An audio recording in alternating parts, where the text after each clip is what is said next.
knew about the planet called Earth for centuries before we made contact with its indigenous species. Of course, we spent decades studying them from afar. The first researchers had to fight for years to even get a grant. Of course, they kept getting laughed out of the halls. A T-class death world that had not only produced sapient life, but a Stage 2 civilization. It was a joke, obviously.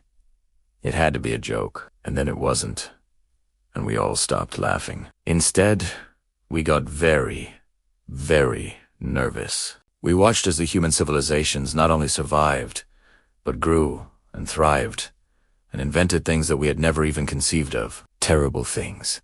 Weapons of war, implements of destruction as brutal and powerful as one would imagine a death world as children to be. In the space of less than 2,000 years. They had already produced implements of mass death that would have horrified the most callous dictators in the long, dark history of the galaxy. Already, the children of Earth were the most terrifying creatures in the galaxy. They became the stuff of horror stories, nightly warnings told to children. Huge, hulking, brutish things that hacked and slashed and stabbed and shot and burned and survived that built monstrous metal. Things that rumbled across the landscape and blasted buildings to ruin. All that preserved us was their lack of spaceflight. In their obsession with murdering one another, the humans had locked themselves into a rigid framework of physics that thankfully omitted the equations necessary to achieve interstellar travel. They became our boogeymen, locked away in their prison planet, surrounded by a cordon of non-interference, prevented from ravaging the galaxy only by their own insatiable need to kill one another. Gruesome and terrible, yes. But at least we were safe. Or so we thought. The cities were called Hiroshima and Nagasaki. In the moment of their destruction, the humans unlocked a destructive force greater than any of us could ever have believed possible. It was at that moment that those of us who studied their technology knew their escape to be inevitable, and that no force in the universe could have hoped to stand against them. The first human spacecraft were exactly what we should have expected them to be. There were no elegant solar wings, no sleek, silvered hulls plying the ocean of stars. They did not soar on the stellar currents. They did not even register their existence. Humanity flew in the only way it could, on all-consuming pillars of fire, pounding space itself into submission with explosion after explosion. Their ships were crude, ugly, bulky things, huge slabs of metal welded together, built to withstand the inconceivable forces necessary to propel themselves into space through violence alone. It was almost comical. The huge, dumb brutes simply strapped an explosive to their backs and let it throw them off of the planet. We would have laughed if it hadn't terrified us. Humanity, at long last, was awake. It was a slow process. It took them nearly 100 years to reach their nearest planetary neighbor, 100 more to conquer the rest of their solar system. The process of refining their explosive propulsion systems, now powered by the same force that had melted their cities into glass less than 1,000 years before, was slow and haphazard, but it worked.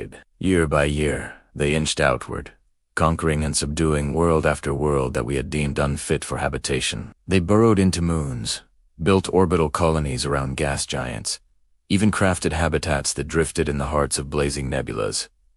They never stopped. Neither is load. The no-contact cordon was generous and was extended by the day. As human colonies pushed farther and farther outward, we retreated, gave them the space that they wanted in a desperate attempt at stalling for time, perhaps, or some sort of appeasement, or sheer, abject terror. Debates were held daily, arguing about whether or not first contact should be initiated, and how, and by whom, and with what fail-safes. No agreement was ever reached. We were comically unprepared for the humans to initiate contact themselves. It was almost an accident. The humans had achieved another breakthrough in propulsion physics, and took an unexpected leap of several hundred light-years, coming into orbit around an inhabited world. What ensued was the diplomatic equivalent of everyone staring awkwardly at one another for a few moments, and then turning around and walking slowly out of the room. The human ship leaped away after some 30 minutes without initiating any sort of formal communications.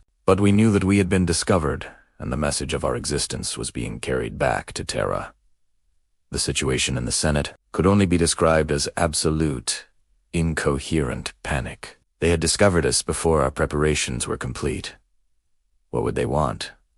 What demands would they make? What hope did we have against them if they chose to wage war against us and claim the galaxy for themselves? The most meager of human ships was beyond our capacity to engage militarily. Even unarmed transport vessels were so thickly armored as to be functionally indestructible to our weapons. We waited every day, certain that we were on the brink of war. We hunkered in our homes and stared. Across the darkness of space, humanity stared back. There were other instances of contact. Human ships, armed, now entering colonized space for a few scant moments, and then leaving upon finding our meager defensive batteries pointed in their direction. They never initiated communications. We were too frightened too. A few weeks later, the humans discovered Alfari 296. It was a border world, a new colony on an ocean planet that was proving to be less hospitable than initially thought. Its military garrison was pitifully small to begin with. We had been trying desperately to shore it up, afraid that the humans might sense weakness and attack. But things were made complicated by the disease. The medical staff of the colonies were unable to devise a cure, or even a treatment. And what pitifully small population remained on the planet were slowly vomiting themselves to death. When the human fleet arrived in orbit, the rest of the galaxy wrote Alfari 296 off as lost. I was there, on the surface, when the great gray ships came screaming down from the sky. Crude, inelegant things, all jagged metal and sharp edges, barely holding together. I sat there on the balcony of the clinic full of patients that I did not have the resources or the expertise to help and looked up with the blank, empty, numb stare of one who is certain that they are about to die. I remember the symbols emblazoned on the sides of each ship, glaring in the sun as the ships landed inelegantly on the spaceport landing pads that had never been designed for anything so large. It was the same symbol that was painted on the helmets of every human that strode out of the ships, carrying huge black cases, their faces obscured by dark visors. It was the first flag that humans ever carried into our worlds. It was a crude image of a human figure, rendered in simple, straight lines, with a dot for the head. It was painted in white, over a red cross. The first human to approach me was a female, though I did not learn this until much later. It was impossible to ascertain gender through the bulky suit and the mask, but she strode up the stairs onto the balcony, carrying that black case that was nearly the size of my entire body, and paused as I stared blankly up at her. I was vaguely aware that I was witnessing history, and quite certain that I would not live to tell of it. Then, to my amazement, she said, in halting, uncertain words, "You are the head doctor." Primera not dead. The visor cleared.